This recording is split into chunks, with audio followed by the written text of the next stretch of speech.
Assalamualaikum warahmatullahi wabarakatuh. Selamat sore pendengar Pro 1 RRI Madiun dimanapun Anda berada. Seperti biasa di setiap bulannya kita bertemu atau Pro 1 RRI Madiun menghadirkan dialog bersama Basnas, Badan Amil Zakat Nasional Kota Madiun, di mana sore hari ini pendengar saya sudah bersama Bapak Haji Sukamto SHM Hum. Selamat sore, Assalamualaikum Pak Kamto. Selamat sore, Assalamualaikum warahmatullahi wabarakatuh. Waalaikumsalam warahmatullahi wabarakatuh. Kabar sehat Pak Kamto ya? Alhamdulillah sehat. Oke. Juga ada Pak Ahmad Khudauri SE MSI CTT dari Basnas juga. Selamat sore, Assalamualaikum Pak Ahmad. Selamat sore, Assalamualaikum warahmatullahi wabarakatuh. Waalaikumsalam. Kabar sehat selalu juga ya Mas Ahmad ya? Oke. Alhamdulillah. Dan topik kita pada sore hari ini pendengar adalah harta terpuji dan harta tercela. Ya, saya ke Pak Kamto dulu ya. Harta terpuji berkaitan dengan topik kita pada sore hari ini Pak Kamto. Harta terpuji dan harta tercela. Ini apa nih pengertiannya nih? Silakan Pak Kamto. Ya, terima kasih. Kami sapa dulu para pendengar sekalian. Silakan. Assalamualaikum warahmatullahi wabarakatuh. Waalaikumsalam warahmatullahi wabarakatuh. Pada sore hari ini kita akan berbicara tentang harta terpuji dan harta tercela. Kenapa ada istilah harta terpuji dan harta tercela, pendengar sekalian? Karena memang Rasulullah menggolongkan atau mengistilahkan atau menyebut harta itu ada, kadang-kadang beliau menyebutnya sebagai harta yang tercela, tapi kadang pada kesempatan yang lain beliau juga memuji dan seterusnya. Hal ini berarti menunjukkan bahwa status harta itu adalah relatif, artinya tidak terpatri pada pengertian hitam putih, yakni di mana dan untuk apa harta itu sangat ditentukan oleh ini, sehingga apakah harta itu termasuk harta yang terpuji atau harta yang tercela. Maka harta yang baik dan terpuji adalah bersumber dari dan untuk yang halal pula, atau harta yang dihasilkan dengan cara yang tidak diharamkan, atau dengan kata lain dihasilkan dengan cara yang dibenarkan menurut Allah. Lalu kemudian juga dari harta yang didapatkan dari atau dihasilkan dari jalan yang diridhoi oleh Allah tadi dibelanjakan untuk jalan yang tidak dimurkai oleh Allah, atau jalan yang menurut jalan yang petunjuk Allah. Misalnya dibelanjakan untuk zakat, untuk infak, untuk sedekah, untuk amal jariah yang lainnya dan sebagainya. Hal ini yang akan menjadi penolong atau maunah, karena harta itu pada hakikatnya nanti akan membantu dan mengantarkan pemiliknya kepada kebaikan. Sebagaimana sabda Rasulullah, "Ni'ma bil malis sholihi lirrajulis sholihi." Rawahu Ahmad. Sebaik-baik harta yang baik adalah harta yang dimiliki oleh orang yang soleh. Hadis riwayat Ahmad. Rasulullah SAW mengibaratkan harta dengan sebuah tanaman yang hijau menarik, indah dilihat oleh mata, dan orang yang melihatnya tentu terpesona serta ingin untuk memilikinya. Seorang mukmin yang mengambilnya dari tempat yang halal lalu membelanjakannya pada jalur yang halal pula, maka harta tersebut menjadi penolong baginya di akhirat kelak. Karena Allah SWT telah menjanjikan hal yang demikian sebagai sarana untuk memperoleh pahala dan balasan di akhirat. Abu Bakar As-Siddiq memiliki harta berlimpah, lalu membelanjakannya untuk beliau, untuk menegakkan dakwah Rasulullah SAW, untuk membantu kaum muslimin yang lemah dan para du'afa. Beliau mendermakan hartanya tersebut. Maka ketika Rasulullah mengajak untuk umat Islam untuk mendermakan harta demi kemaslahatan umat, maka Abu Bakar As-Siddiq tadi mendermakan seluruh hartanya yang tersisa. Kemudian diikuti Umar bin Khattab mendermakan separuh dari harta yang dimilikannya. Inilah kategori-kategori harta yang terpuji menurut pandangan Rasulullah SAW. Sebaliknya, ada harta yang termasuk menurut pandangan Rasulullah termasuk harta tercela. Harta tercela itu apa? Adalah harta yang diperoleh dengan cara yang haram, dengan cara yang tidak diridhoi oleh Allah, seperti misalnya dengan cara korupsi, dengan menipu, dengan berbohong, dengan riba, dengan mencuri, dan menyembunyikan aib atau cacat pada barang yang dijual belikan misalnya. Kemudian hasil itu dibelanjakan pula pada jalan yang haram dan tidak diridhoi oleh Allah SWT tentunya, seperti untuk berjudi, mabuk-mabukan, main perempuan, untuk dugem maupun untuk kemaksiatan yang lain-lainnya. Selain harta yang tidak dizakati juga termasuk di dalamnya. Artinya misalnya orang yang telah mampu tapi enggan mengeluarkan infak dan sedekahnya, ada juga di dalam termasuk harta yang tercela tadi. Bahkan pemiliknya diancam oleh Allah akan disiksa di neraka pada akhirat kelak nanti. Rasulullah SAW juga pernah bersabda demikian. Likulli ummatin fitnatun wa fitnatu ummatil malu. Setiap umat memiliki fitnah atau ujian atau cobaan, dan fitnah umatku adalah harta. Hadis riwayat Ahmad dan Ibnu Hibban. Juga Rasulullah pernah bersabda, inna hadzal mala khadiratun khulwatun faman akhadahu bi haqqihi wa dhangahu fi haqqihi wa ni'mal maunatu wa man akhadahu bi ghairi haqqihi kana kalladzi ya'kulu wala yashba'u. Rawahul Muslim. Sesungguhnya harta ini seperti tanaman yang indah dan hijau.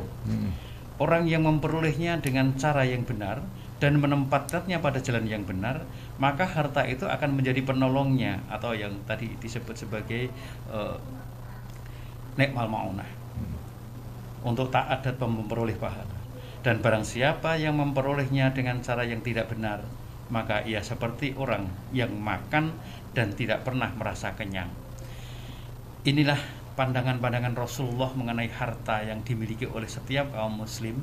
Ada istilah dari harta yang terpuji karena sumber dan pemanfaatannya terpuji. Kemudian harta yang tercela adalah didapatkannya dengan cara yang tercela dan ditasarrufkan dengan di tempat-tempat yang tercela pula. Gitu ya. Jadi kisah ke Pak Ahmad. Pak Ahmad, kalau memang ada masyarakat di Madinah sekitarnya yang ingin berzakat dari hartanya, ini apakah harus dalam bentuk uang atau bersedekah harus dalam bentuk uang atau seperti apa, Pak Ahmad?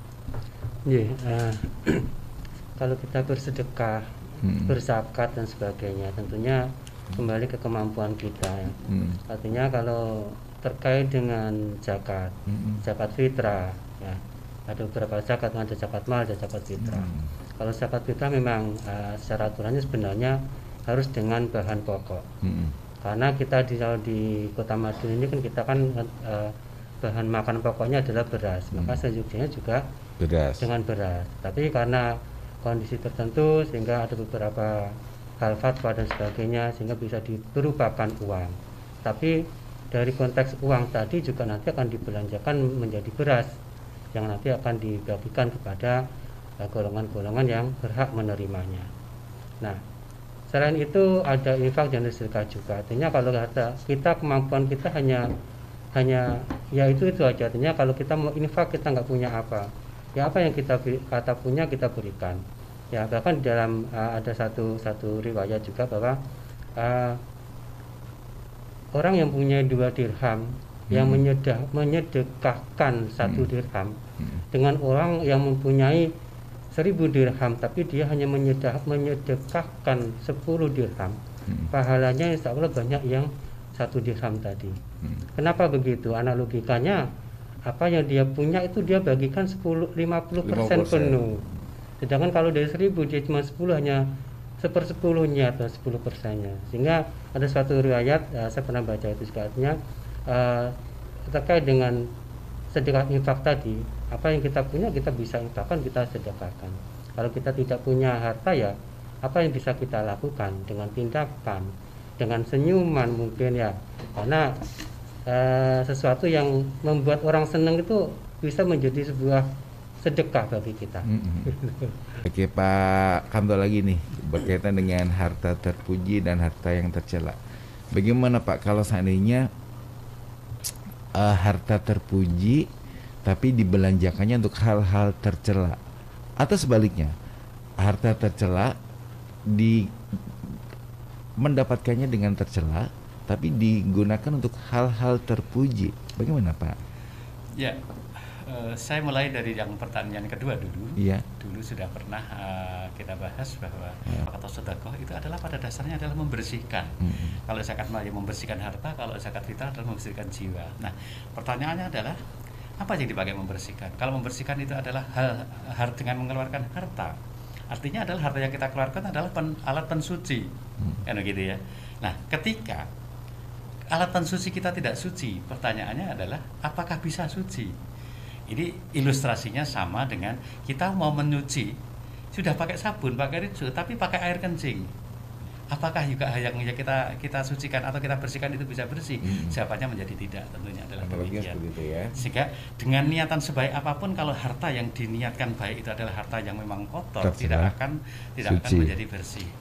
Karena sebaliknya juga saya pikir sama. Andai kata didapatkannya dengan cara yang benar, cara mendapatkannya benar, tapi pentasarufannya ketika itu adalah di jalan yang tidak dibenarkan, maka tentu yang dipersalahkan adalah pentasarufannya. Artinya, andai kata katanya hartanya benar, tapi pentasarufannya yang menjadi tidak benar, sehingga tidak masuklah kategori harta yang terpuji tadi, sekalipun pendapatnya benar. Oke, ke Pak Kamto kali ini.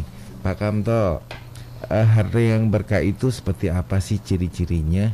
Apa benar jika harta yang diperoleh dengan hal-hal yang tercela itu akan mudah habis, Pak?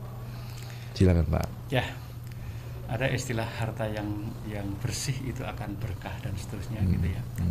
Harta yang berkah tentunya adalah bisa memberikan manfaat lebih kepada kita, sekalipun bukan diidentifikasi dengan jumlah yang banyak, tapi namanya harta yang berkah itu akan lebih bermanfaat bagi kita.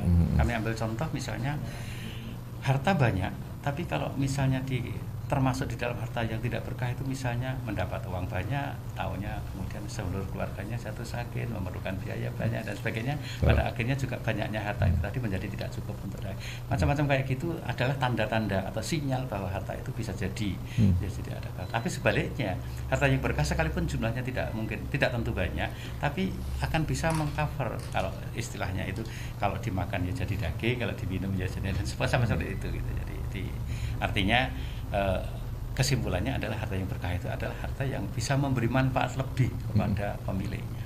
Dari Pak Kamto ada yang digarisbawahi dari perbincangan kita pada yang terpuji, maka tasarrufkanlah dengan cara yang terpuji pula. Tentunya adalah jangan lupa dengan zakat, infak dan sedekah. Tidak tergantung ukuran besarnya berapa, tapi keikhlasannya itu yang menjadi ukuran. Dan bahkan Rasulullah pernah menggarisbawahi, sekalipun tidak hanya dengan materi, kalau itu niatannya ikhlas, maka yang dinilai adalah ikhlasnya itu. Maka zakat, infak dan sedekah itu adalah relatif, tadi artinya tidak ada harus berapanya. Diukur adalah keikhlasannya. Jadi bukan besarnya. Ya, kalau zakat memang ada indikasi indikator-indikator mengukurnya, tapi kalau infak dan sedekah itu adalah keikhlasannya. Oke. Terima kasih Pak Kamto sudah bersama Delo Basnas kesempatan sore kali ini. Pak Ahmad juga terima kasih. Sahabat teman-teman Basnas, mudah-mudahan jadi lembaga yang amanah untuk bisa menyalurkan zakat menjadi badan amil ya. Badan amil zakat dan sedekah juga infak di Kota Madiun. Terima kasih. Kita akhiri. Assalamualaikum warahmatullahi wabarakatuh. Waalaikumsalam warahmatullahi wabarakatuh.